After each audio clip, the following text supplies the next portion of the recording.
The last time I had the privilege to come and speak to you was the end of December, and I told a crazy story about this house that looked like we were trying to buy, that looked like we weren't going to get it, and then we finally got it. Well, later that same week, we actually got ownership of the house a week early. So in that week, we tore everything out of it, like everything. We filled the biggest dumpster you could find, and like to the top, my kids were in there trying to squish everything down just so they could get it all into that dumpster. And then we had to move out of our old house that was perfectly nice, nothing was wrong with it, into a house that now has bare floors, no flooring anywhere, half the walls are gone here and there. There's one bathroom that marginally worked. And what did I do? The day we're moving everything into storage, I stepped out of the moving truck wrong, just stepped right into midair. It was awesome. And for the last 12, it was not awesome, I can tell you. My hiking buddy keeps telling me how gruesome it was. And then for the last 12 weeks, I've had the unfortunate privilege to wear this stupid thing on my leg every day. I asked my therapist on Thursday, I said, so I'm supposed to get out of the brace sometime next week, and I'm preaching 3 times on Sunday. Do you think it would be okay if I didn't wear the brace while I was preaching? It's just super distracting. She didn't really answer me, so I took that as a yes. And we're gonna take that aside. So now I'll just distract you for the whole rest of the time thinking, is he gonna fall? Are you gonna do something wrong? I sure hope that doesn't happen again. I'm supposed to be done with it this week. Oh man. It's been a little difficult, but here we are. We're in spring and we're at Easter Sunday. And I love spring. This new property we've got an acre, which is really cool. But it's all overgrown with ivy and just everywhere. It's awful. But through the ivy are popping up these daffodils all down the side of the driveway. And I love the promise of new life in the spring. And that even in the midst of this tangled ivy, somehow these daffodils are making their way up through the mess and blooming, right? It's the promise of spring, the end of winter, and the hope of a newness, right? Well, we get to celebrate Easter Sunday together, and we all were excited for Easter Sunday, right? We get dressed up. I had to go to the storage unit. Fortunately, the box that had my suit in it was only 2 boxes deep, so that was good. I actually managed to get it because I was under strict instructions from my wife. If I tried to climb deeper into the unit by myself and got myself hurt, she would somehow just finish me off and claim the insurance money to finish the project. She just don't do it. So fortunately, the box with my student was right there. We get to celebrate Easter. We come here with the expectation of what an Easter Sunday means, right? But if we go back to that first Sunday, that's not what everybody woke up with. They didn't wake up with the expectation that Jesus was risen. They woke up still dressed in black. They woke up sackcloth, ashes, mourning, because their hope was gone. They woke up with the heaviness of death still on their hearts and minds because they had watched Jesus crucified. The last words that were still ringing in their head were, "It is finished." And for them it was. Their hope was gone. They were left heartbroken, disappointed, in despair and disillusionment. And now Jesus had been in the tomb, and it was the 3rd day. Early that morning, our Bibles tell us that some women went to go take care of Jesus' body. And as they got there and got close, they saw that the stone was rolled away. We sing just now about the glory of the stone rolled away. I don't know that that's what they thought when they got there that morning. As they looked at that, they thought, oh no, someone's taken his body. Somebody has desecrated Jesus. It was bad and now it's worse. That's the place they came to that spot in, right? Fortunately, the angels were there to tell them, he's not here anymore. He's risen. And things started to change for them. Luke tells us that later that same day, 2 of Jesus' followers were walking to the village of Emmaus, 7 miles from Jerusalem. Now remember what they're in. They're still not grasping what's going on here. For them, they had lived out one of the probably oddest weeks of their entire life, right? They're still dealing with the horrific experience of seeing Jesus tortured and crucified. They went from the triumphal entry not very many days ago, right? Where Jesus was celebrated and everyone was going nuts as Jesus came into town, to the crucifixion.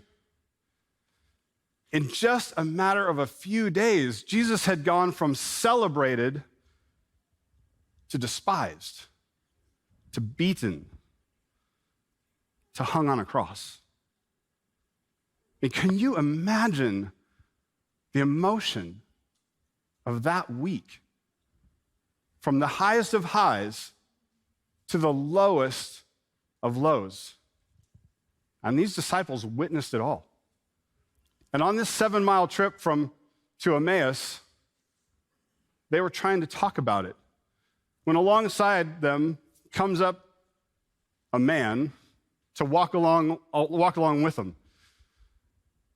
And they didn't know who this man was. We know in hindsight and reading our Bibles, we know that this was Jesus himself. They didn't know it. I was thinking this morning, when I'm out on a trail and somebody comes up to me, and I usually ask them their name, or it's really fun on the Pacific Crest Trail to ask them their trail name, because everybody has these goofy trail names. You'll have to go hiking with me to find out what mine is. I'm not going to tell you.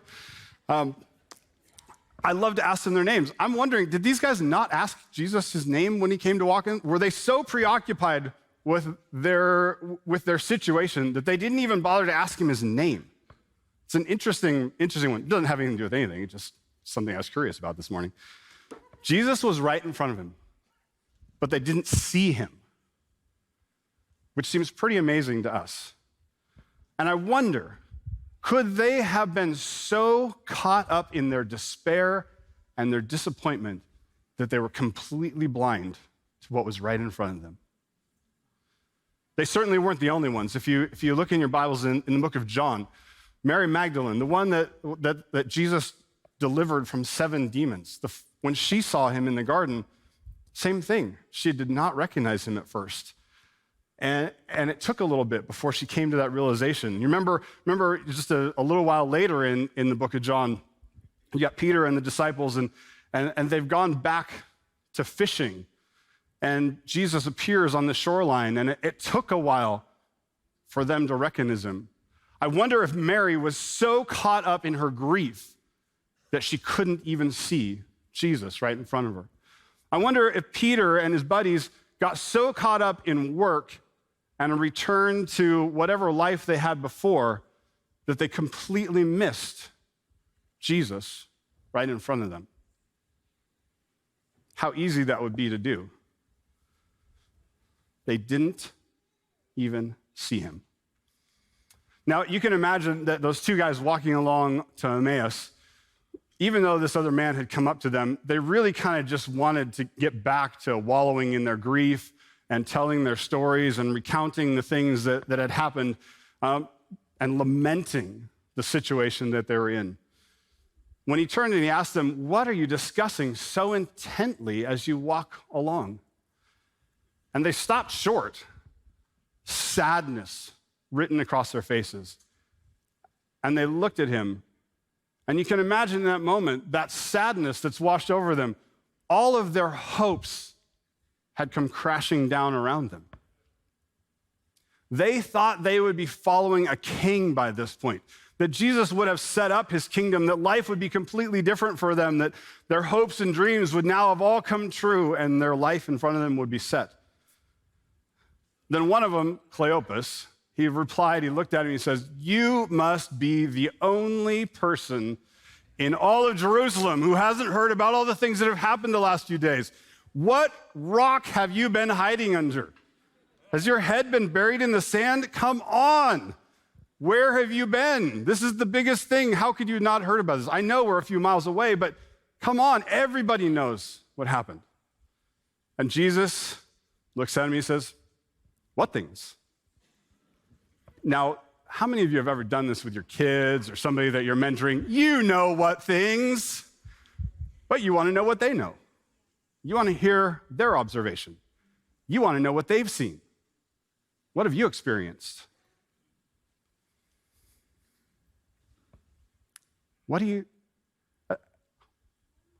as observers of the story, we want to sit back and we go, come on, guys.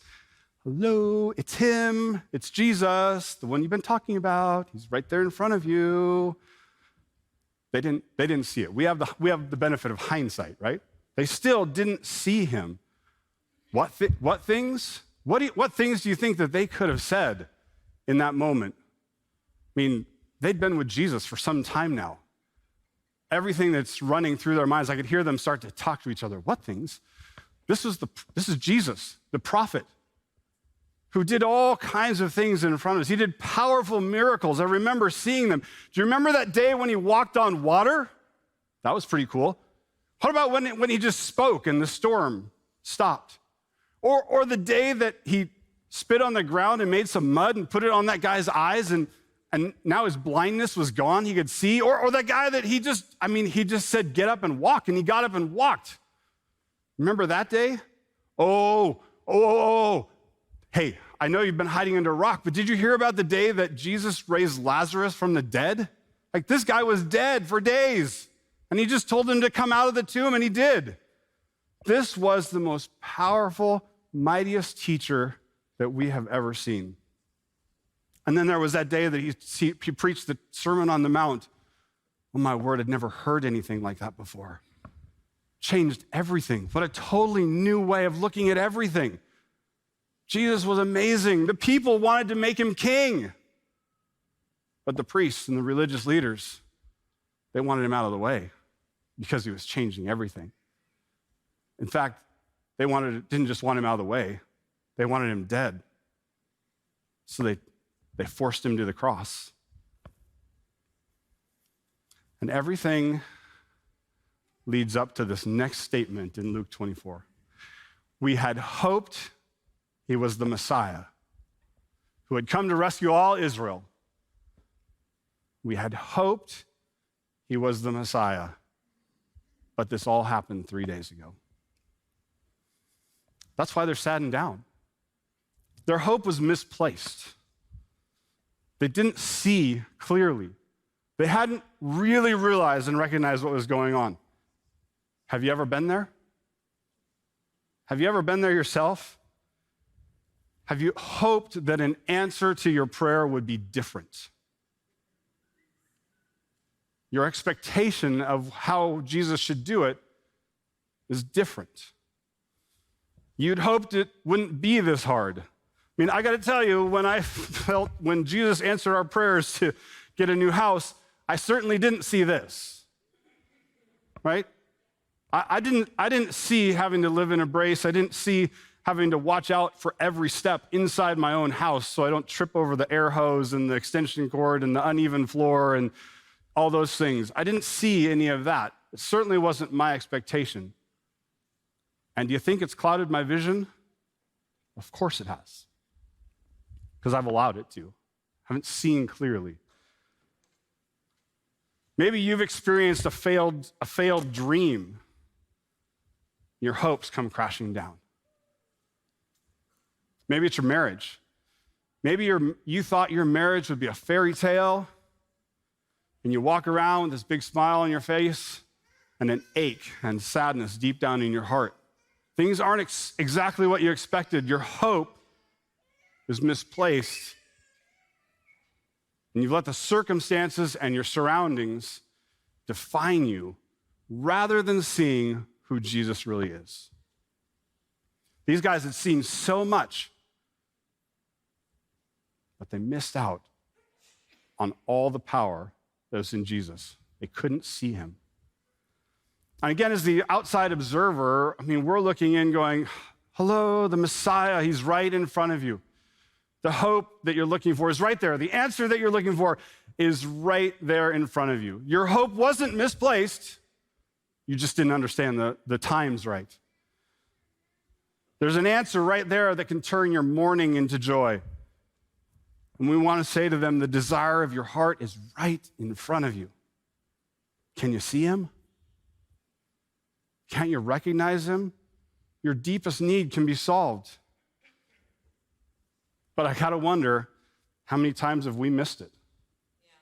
How many times would an outside observer look into my life and say, hello, he's right there in front of you. Just open your eyes. Can we take the blinders off so you can see clearly?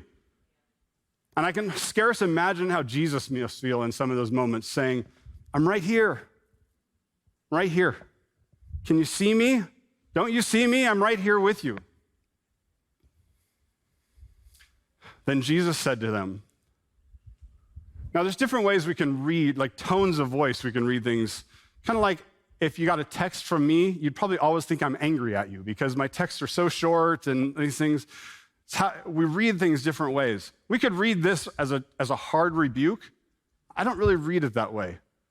Then Jesus said to them, I think it's with love. Jesus says to them, you foolish people. You find it so hard to believe all that the prophets wrote in the scriptures. Wasn't it clearly predicted that the Messiah would have to suffer all these things before entering his glory? Don't you see it? Did you miss it? So then Jesus lovingly, patiently took them through the Old Testament, and he started to unfold throughout the Old Testament what had been said about him, what had been predicted about him. The thread that runs all the way through Scripture, the things that they had studied and heard and known all of their life, but wasn't real to them yet. Did you know that almost every one of the prophets has a very direct, clear reference to Jesus? You pick it up, you'll find them. Go look for them. They're there, and he's saying, in essence, I'm the answer, and I'm right in front of you. And it's been told through all of history that I'm here. But they missed it. And I think we do the same thing a lot of times. If you picked up my Bible and you opened it up and you started looking at the things I highlighted in it, you're probably going to find more often than not that I highlighted the victory pieces, right? The positives, the exciting things, the promises of the Lord. And I don't really love highlighting so much the things that are about trials and sorrows and sufferings, because that doesn't sound very much fun. This thing's not very much fun, right? So I don't want to highlight this. But Jesus is saying it's all part of it. They failed to realize that there was suffering before there was triumph. They didn't see it. They didn't see clearly. Now they got to the end of their journey, and they asked him to stay and have dinner with them. Jesus, I think, would have continued on had they not asked him to stay. I'm so glad that they asked him to stay. So glad that they didn't just let him move on down the road. Because in that moment, as he sat with them at dinner, he took bread and he broke it in front of them. And now all of a sudden, something changed. Because one of their last memories with Jesus, the last positive memory with Jesus, was him breaking bread in front of them, leading them in that Last Supper, sharing with them. And now the lights went on. Their eyes were opened. Sorrow fled, and they were overwhelmed with joy because now they've realized this is Jesus, the risen Savior, and he's here with us. And then, in that moment, he disappeared, which I got to imagine was a little bit jarring to them, right? But the words that they came with next, I think are so pivotal. I love their response. They said to each other, "Didn't our hearts burn within us?" As he talked with us on the road and explained the scriptures to us. Didn't our hearts burn within us? Now, I wonder how many of us have had Jesus speak to us, and then we just allowed him to keep going down the road. We didn't stop him. We moved on with our lives, just kept on going, and missed what he really had for us, missed the full reality. So it leads me to the question, are we missing what is right in front of us? because there's joy, there's peace, there's hope, there's future right in front of us. I don't want to be blind to the reality of Jesus and all that he has for me. So why can't I see him? Why can't I see him? I mean, have I exchanged things? Have I missed it?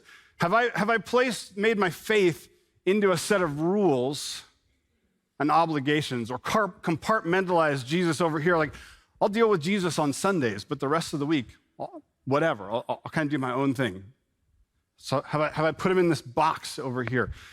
Have I allowed some level of hidden sin or my own agenda control me so that I don't submit my life to Jesus? It's easy to do.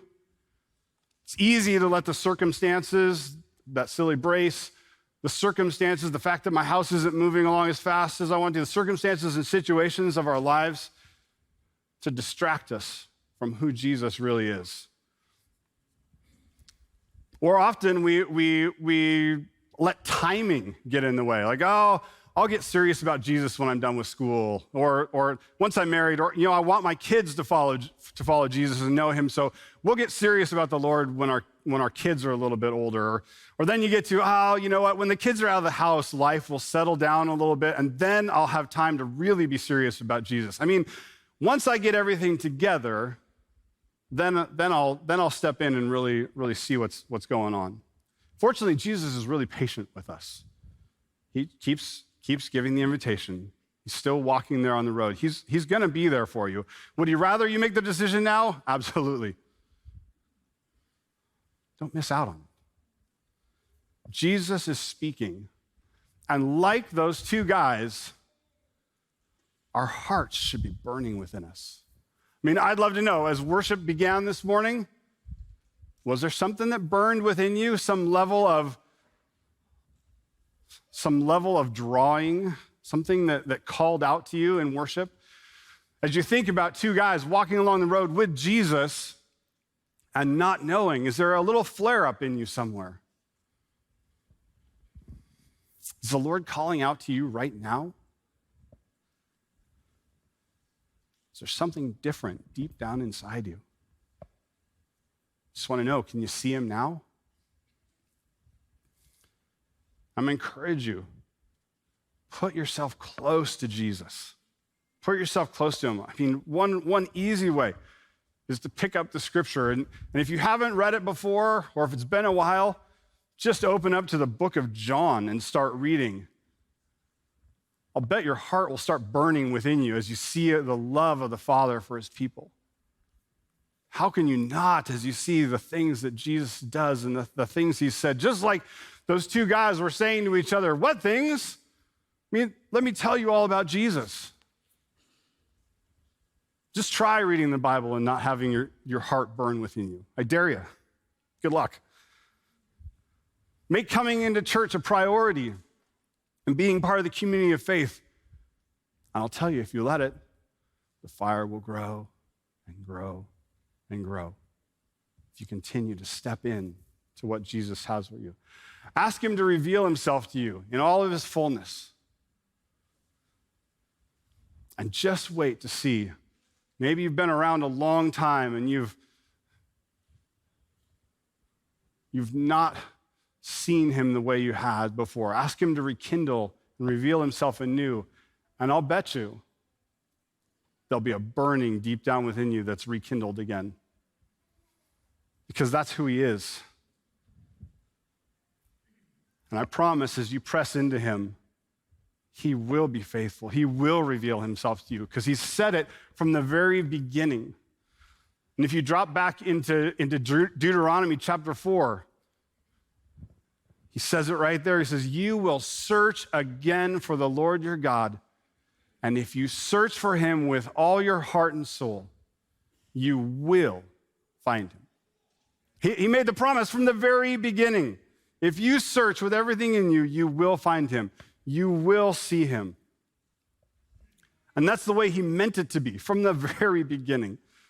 He meant for us to have a relationship with him. Do like the men on the road. Beg him to stay with you. And listen to him say to you, can you see me now? So really, it comes down to this. It comes down to this.